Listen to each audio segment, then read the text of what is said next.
श्री कृष्ण द्वैपायन ऋषिः अनुष्टुप् छन्दः श्रीमणि द्वीपानिवासिनी भगवती महाशक्तिः देवता ब्रह्म बीजं गायत्री शक्तिः भुक्ति मुक्ति के कीलकं पुरुषार्थ चतुष्टय सिद्ध्यर्थं पाठे विनियोगः।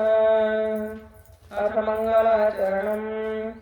ओम बालार्कायुक्तेजसां त्रिनयनां रक्ताम्बरोल्लासिनीं नानालङ्कृतराजमानवपुषां बालोरुलाक्षेखरां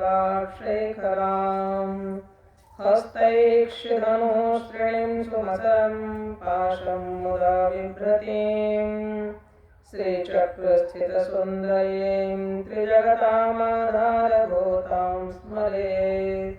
श्रीचक्रस्थितसुन्दरीं त्रिजगतामाधारभूतां स्मरेत्। प्रेम से बोलिए जगदम्बा मैया की जय।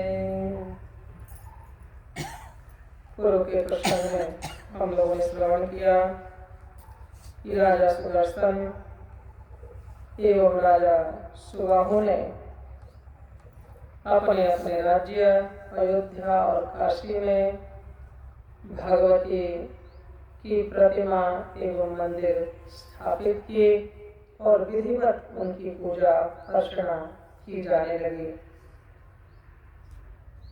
सभी प्रजागण भक्ति पारायण लोग सभी नवरात्रों में विधान पूर्वक भगवती का पूजन तथा हवन तथा यज्ञ इत्यादि करने लगे। अब हम सभी लोग श्रीमद्देवी भागवत महापुराण के तृतीय स्कंध के 26वें अध्याय का श्रवण करते हैं, जिसमें नवरात्र व्रत विधान कुमारी पूजा में प्रशस्त कन्याओं का वर्णन किया गया है। इस प्रसंग का हम लोग श्रवण करते हैं। जन्मेजय बोले, हे द्विजश्रेष्ठ, नवरात्र के आने पर और विशेष करके शारदीय नवरात्र में क्या करना चाहिए, उसका विधान आप मुझे भली भांति बताइए। हे महामते, उस पूजन का क्या फल है और उसमें किस विधि का पालन करना चाहिए। हे द्विजवर, कृपया विस्तार के साथ मुझे यह सब बताइए। व्यास जी बोले, हे राजन, अब मैं पवित्र नवरात्र व्रत के विषय में बता रहा हूँ, सुनिए। शरत काल के नवरात्र में विशेष करके यह व्रत करना चाहिए। उसी प्रकार प्रेम पूर्वक वसंत ऋतु के नवरात्र में भी इस व्रत को करे। अभी जो चैत्र नवरात्र का अनुष्ठान किया जा रहा है, इसको बोलते हैं वसंत ऋतु का नवरात्र, वासंतीय नवरात्र। और आश्विन मास में जो नवरात्र का अनुष्ठान किया जाता है, उसको बोलते हैं शारदीय नवरात्र। भगवान वेदव्यास जी कह रहे हैं कि इन दोनों नवरात्रों का प्रेम पूर्वक व्रत करना चाहिए। ये दोनों ऋतुएं सब प्राणियों के लिए यम दृष्टा कही गई हैं। शरत तथा वसंत नामक ये दोनों ऋतुएं संसार में प्राणियों के लिए दुर्गम है। अतएव आत्म कल्याण के इच्छुक व्यक्ति को बड़े यत्न के साथ यह नवरात्र व्रत करना चाहिए। ये वसंत तथा शरद दोनों ही ऋतुएं बड़ी भयानक हैं और मनुष्यों के लिए रोग उत्पन्न करने वाली हैं। ये सबका विनाश कर देने वाली हैं। अतएव हे राजन, बुद्धिमान लोगों को शुभ चैत्र तथा आश्विन मास में भक्ति पूर्वक चंडिका देवी का पूजन करना चाहिए। अमावस्या आने पर व्रत की सभी शुभ सामग्री एकत्रित कर ले और उस दिन एक भुक्त व्रत करे और हविष्य ग्रहण करे। किसी समतल तथा पवित्र स्थान में 16 हाथ लंबे चौड़े और स्तंभ तथा ध्वजाओं से सुसज्जित मंडप का निर्माण करना चाहिए। उसको सफेद मिट्टी और गोबर से लिखवा दे। तत्पश्चात उस मंडप के बीच में सुंदर चौरस और स्थिर वेदी बनाए। वह वेदी 4 हाथ लंबी चौड़ी और हाथ भर ऊंची होनी चाहिए। पीठ के लिए उत्तम स्थान का निर्माण करे तथा विविध रंगों के तोरण लटकाए और ऊपर चांदनी लगा दे। रात्रि में देवी का तत्व जानने वाले सदाचारी, संयमी और वेद वेदांग के पारंगत विद्वान ब्राह्मणों को आमंत्रित करके प्रतिपदा के दिन प्रातः काल नदी, नद, तड़ाग, बावली, कुआं अथवा घर पर ही विधिवत स्नान करे।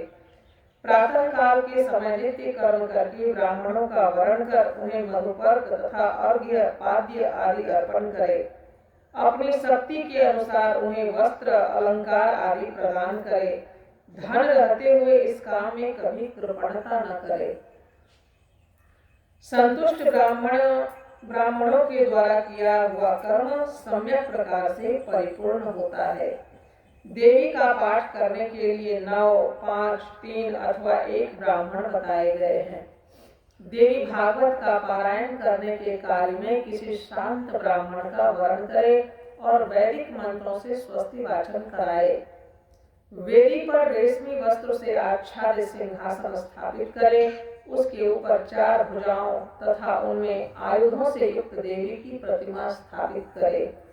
भगवती की प्रतिमा रत्नमय भूषणों से युक्त, मोतियों के हार से अलंकृत, दिव्य वस्त्रों से सुसज्जित, शुभ लक्षण संपन्न और सौम्य आकृति की हो। वे कल्याणमयी भगवती शंख, चक्र, गदा, पद्म धारण किए हुए हों और सिंह पर सवार हों अथवा 18 भुजाओं से सुशोभित सनातनी देवी को प्रतिष्ठित करे।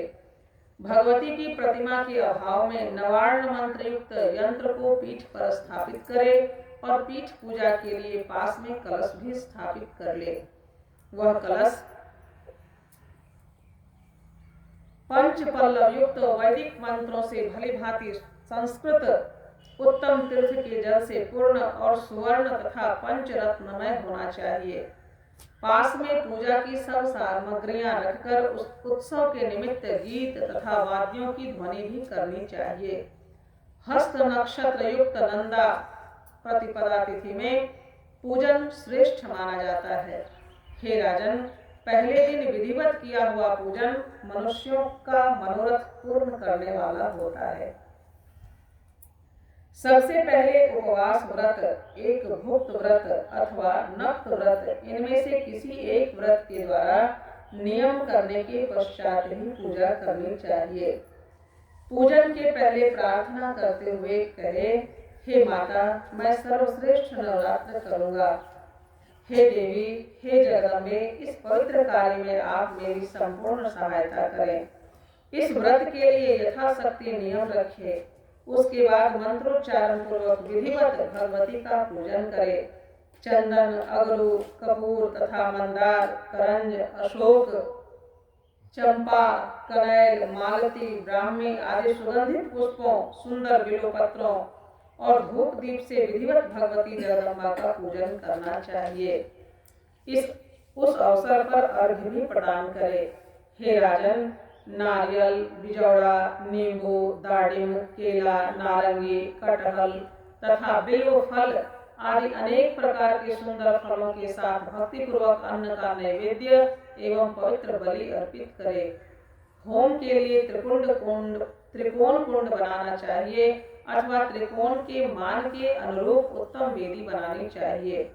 विविध प्रकार के सुंदर द्रव्यों से प्रतिदिन भगवती का त्रिकाल प्रातः, सायं, मध्याह्न पूजा करना चाहिए और गायन, वादन तथा नृत्य के महान उत्सव मनाना चाहिए।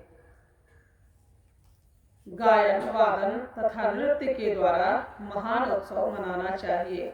व्रती नित्य भूमि पर सोए और वस्त्र, आभूषण तथा अमृत के सदृश दिव्य भोजन आदि से कुमारी कन्याओं का पूजन करे।